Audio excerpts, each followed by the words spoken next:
waxaa jira maalmahan dambe in ururkii al-itixaad la dhihi jiray baaqiyaadkiisii iyo xukuumadda Ethiopia ka dhisan ay galeen heshiis sida la sheegay maxaa lagu tilmaami karaa magac ma aha wuxuu content isku leeyahay iyo marka heshiisanayo inuu yeeli karo taasi waa hadda waa iska rido kale waxaan isku ognahay galayna mustaqbalka meel baa la tagay halkaas cidda maamulkeeda iska lahayd cidda baana markii loo yahay ciddaasi waxa ay rabtaan baana ka soconaya cidii la waan la heshiinayana gacanteeda ku jirta haddii cadaab lagu heshiiyo ama galay oo kala saxiixdo waa la yaqaanaa nimankan Soomaaliyeed haddii ay wax jabiyaan xabashi waa maqaanaa sida yiri warqadda ka yaala laakiin haddii xabashi jabiso maxaa baandina maxaa qabanaya marka iyagu xabashida qabanaya waxaan la iskaga tilmaami karaa marka luuqadda siyaasadda lagu hadlayo bolofka suusayd waa karka toonnimo baan anigu leeyahay waxaan ku tilmaami karaa haddaba waxaan iyagu heshiiska ay ku sheegeen cadaab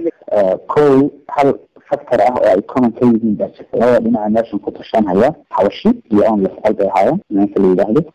al-itixaadkan iyo أنا لفليت كل يوم عند الممثلين حتى من رئيس مثل بدو الوقت وحقون حتى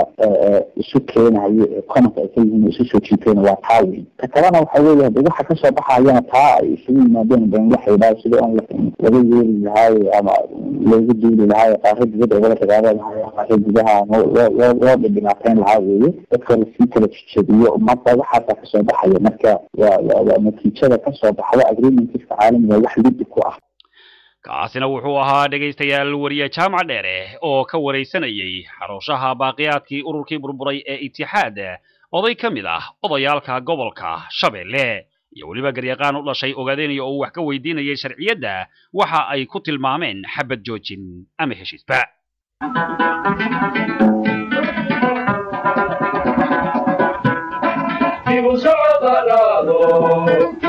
kumaysigala dariso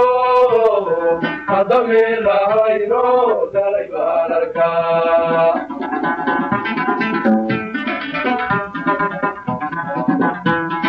kuwa diinta lumiyo dabamanay rasuulko sharcigeedii diido dilay baan arkaa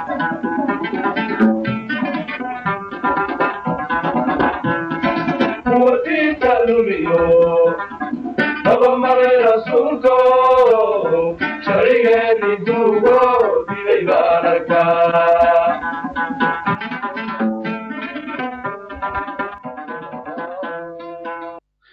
jaaliyadda hoggaanaya ee waddanka Koonfur Afrika ayaa wada dadaal ballaaran oo ay halganka hoggaanaya ugu sameynayso saaxiibo iyo taageerayaal ajaaniba in ka badan 400 oo dhalinyaro South African ah kana tirsan ururka dhalinyarada ee xisbiga ANC ee haya talada waddankaasi South Africa ana ururkii u soo halgamay xornimada waddankaasi Koonfur Afrika ayaa lagu casuumay maalintii shalay tahay xarunta jaaliyadda hoggaanaya ee gobolka Port Elizabeth waana halkaas ka dhacay shir ballaaran oo ay khudbado dhaxalgal ah ka soo kala jeediyeen mas'uuliyiinta jaaliyadda iyo mas'uuliyiinta ururka dhalinyarada ANC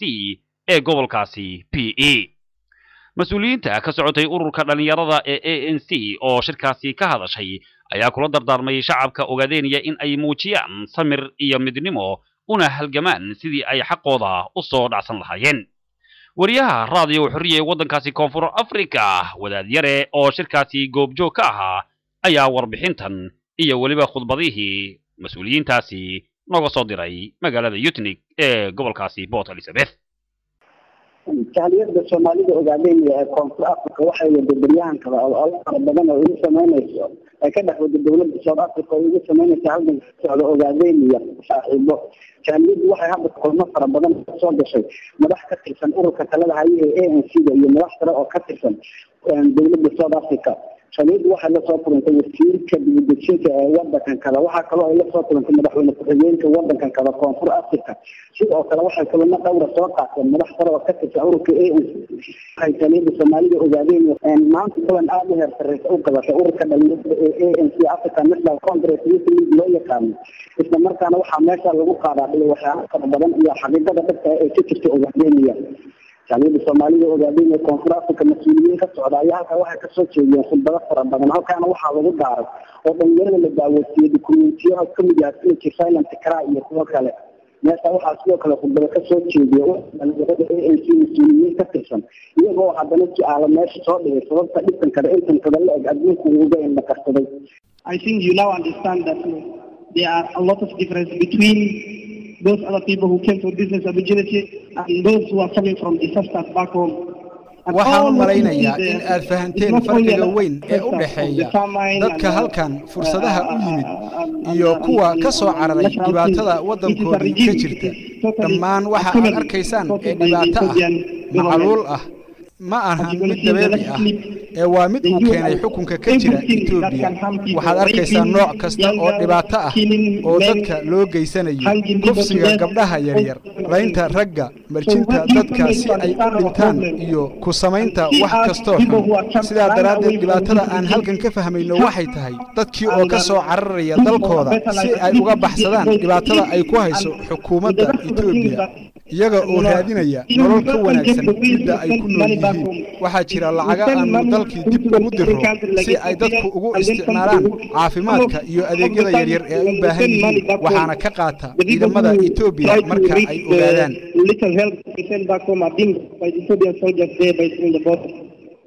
si kastaba ha ahaatee madaxa sare ee ururka ANC dhalinyaradeeda ah ayaa waxay ballan qaadeen in ay la shaqayn doonaan jaaliyada Soomaalida ogaadeen isla markaana ay gaarsiin doonaan dukumeentiyada iyaga ah ilaa iyo heerka madaxweyne iyo heerka baarlamaan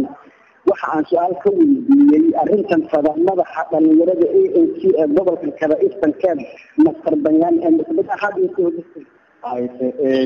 situation is very terrible. xaaladdu waxay maraysaa meel aad u qalabsan South Africana waxay doonaysaa in UN-tu u wajahdo xaaladda sida ay tahay waayo waxa UN-ta ka saaran xil iyo mas'uuliyad in ay la socoto xaaladda iyo dhibaatooyinka lagu hayo dadkaasi waxaa jira dhibaatooyin u badan dhimasho oo aan la ogeyn waxaanu si cad ugu dhawaaqaynaa kuwa ku jira xukuumaddu in ay joojiyaan dhibaatada ay ku hayaan dadka shacabka ee aan waxba galabsanin qof kastana wuxuu xaq u leeyahay in uu ku hadlo codkiisa si xor ah shacabkuna waa inay soo gudbiyaan caddaymaha dhibaatooyinka la geysanayo si loo diiwaangeliyo jaaliyada oo ay wada ayaa wuxuu ahaa kuwa maalmahan kala loogu gobol xaalaya in laga madax sare oo iyaduna ka tirsan waddanka kala koonfur Afrika oo hadda balama ay leeyihiin jaaliyada Soomaalida ogaadeenaya Arab Badare Ahmed Radio iyo Bob Elizabeth Yeknet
haatana dhagaystayaal waxaa la soo gaaray gunti iyo gabagabadii idaacadeena galabnimo inta aan dib dambe u kulmi doono hawada waa bahda reer iyo xorriyo oo idin leh sida iyo nabadgelyo